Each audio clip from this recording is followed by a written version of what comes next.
Yo, what's up? Oh, today, man, this is going to be a good video, and it's the three cold hard truths for married men. All right, if you're new to my channel, welcome. My name is Kane. I'm the Silver Bachelor. This channel is 100% dedicated to dating advice for older guys. If you haven't subscribed, please subscribe and hit that notification button because I'm dropping a video every day. All right, the three cold hard truths for married men. I decided to create this video because I was married for 20 years. I've been single now for 2 years, and you're probably wondering, like, okay, if this channel is dedicated to dating advice for older guys and I'm married, why should I watch this? Well, the three cold hard truths is that I want to cover is for those men that are in a sexless marriage, they're in an unhappy marriage, they've been married for 5, 10, 15, 20, 25, 30 years, and things are very stale. And most importantly, you're unhappy and you are considering your options. So I'm going to go over the three cold hard truths that I've experienced, share that with you, and hopefully this video will be helpful. All right.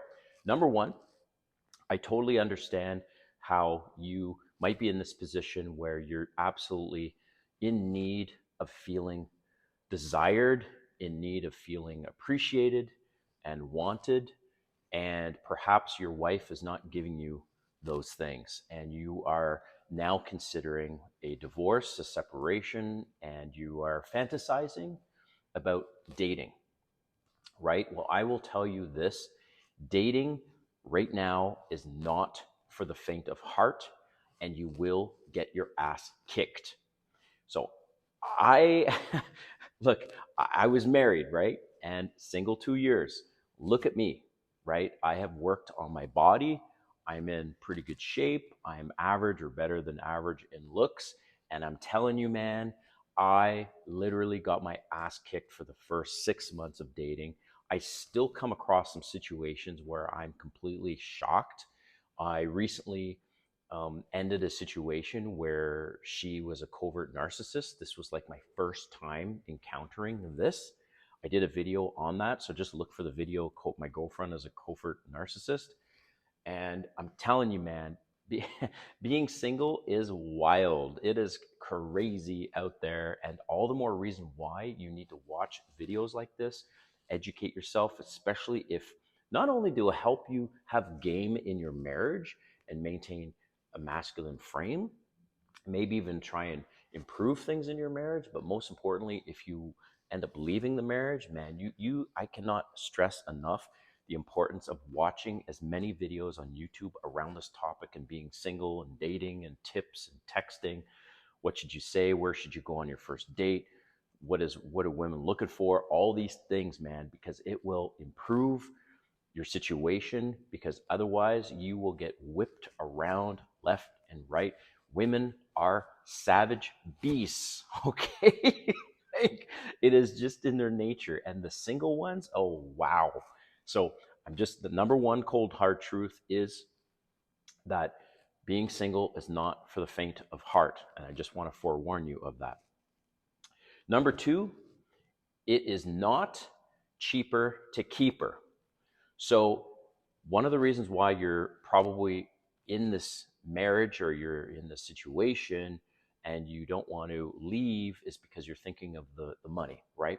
That it's cheaper to keep her financially, which is true, right? It there's a price to pay, and it's a heavy price to pay when you leave a relationship.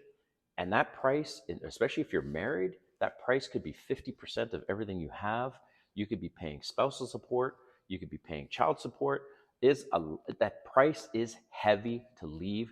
The sad thing is that's why most men stay in awful marriages, because they don't want to pay the price and they believe that it's cheaper to keep her. However, it is not cheaper to keep her with your mental and your physical health. I'm going to say this right now. Like, when at the probably the last 5 to even 10 years of my marriage, I was absolutely miserable. And the impact that was having on my mental health, I lost a few jobs. I wasn't putting in my best effort with my employers during that time. And I was letting my body go. I wasn't going to the gym. I started drinking. In fact, I was having at least a bottle of wine every single night. I was going to bed tipsy, sometimes drunk. Didn't become an alcoholic, thankfully, but it was bad. Also, it took a toll on my body. I was starting to get fat. I was starting to look like shit. My skin was starting to look red. And here's the thing, man. I'm just going to call a spade a spade. Most married men that I see, older guys, like 35 plus, they have a pot belly. They look like shit. Their skin is like pink or red because of high blood pressure, drinking, smoking. I don't know what the hell is going on with those guys, but I see it all the time. It is rare that I see a man 35 plus, actually married or not married, that actually looks pretty good and takes care of himself. So what happens is a lot of these men in these marriages, you're unhappy, it's draining mentally, you don't want to go to the gym, you don't want to improve yourself. So the price is a heavier price on your mental and physical health.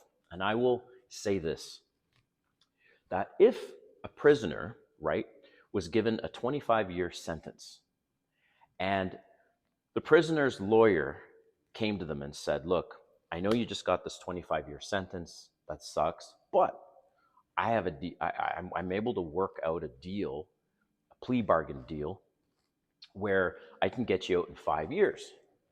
But it's going to cost you $250,000 as an example.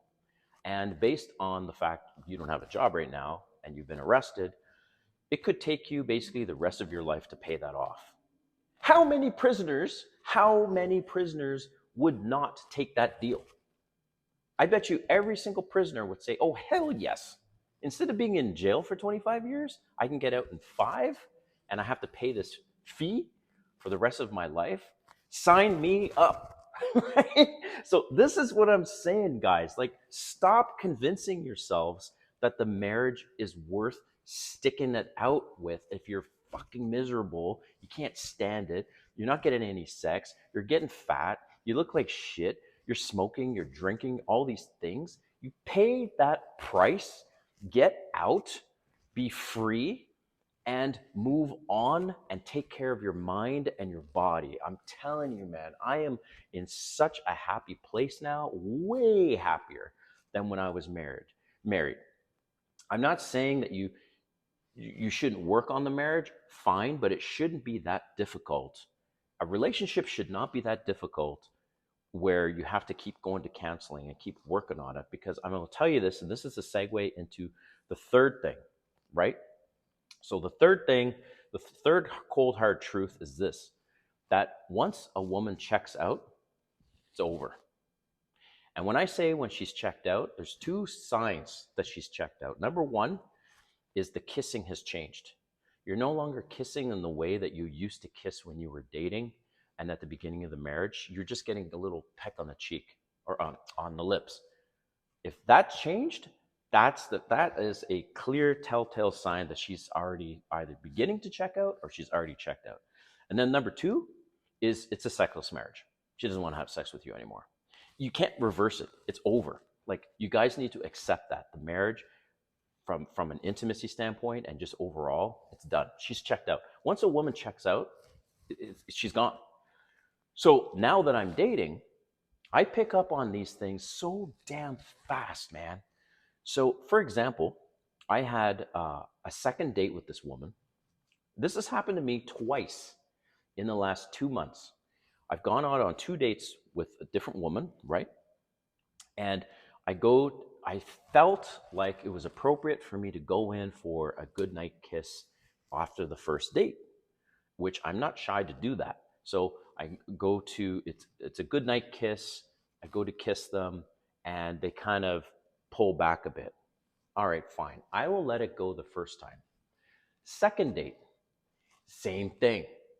The difference is that the second date, in both situations, they came over to my place on the second date, right?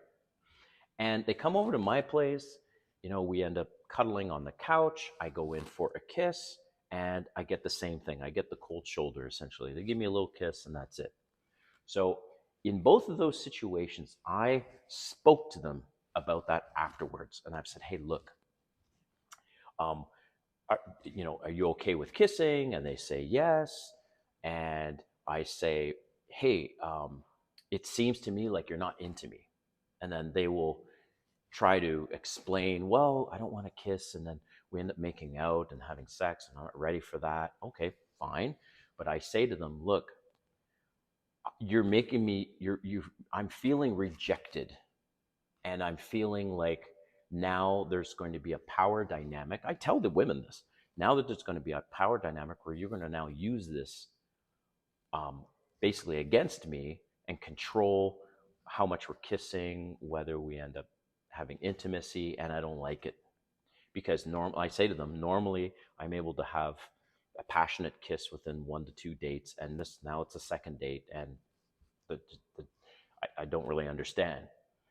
So it's interesting because when I've put that out there with them, right, and I've said, look, I don't really understand, and I explain it, and I say, basically, I don't like it, I end up kissing them passionately on the third date, and it goes from there, right? So that's I'm willing to walk away very quickly and very early. I don't regret staying in the marriage 20 years. I was faithful the whole time, but I will tell you, man, I do not tolerate any kind of boundaries that are put in front of me or barriers in front of me that don't make sense. So after 2 dates, right, and she still doesn't want to really kiss you, she's not into you, bounce. Bring it to her attention if she still feels uncomfortable kissing, bounce, because she's on the verge of checking out and you don't want to run that risk. So if you're currently in a sexless marriage and you're basically not kissing, she's already checked out. And I'm sorry, guys, you can't recuperate from that. Like, you can't redeem yourself from that. No amount of counseling, nothing. I mean, it's very, very rare. So you need to prepare yourself if you're in that situation of like, what do I do next? Do I either basically, I'm sorry to say, man, are you going to be a doormat for the rest of the marriage? Because that's exactly what's going to happen. Or do you say, look, this is what I want moving forward. If she can't accept that, then you need to make that other decision and leave the marriage for your own mental and physical health. But you need to be aware of the two first things I said. One, you're going to get your ass kicked for the first few months until you really level up your dating game and watch more videos like this. And two, you better be willing to pay the price. So listen, I hope you enjoyed this video. Drop a comment, let me know what you think, and we'll see you next time.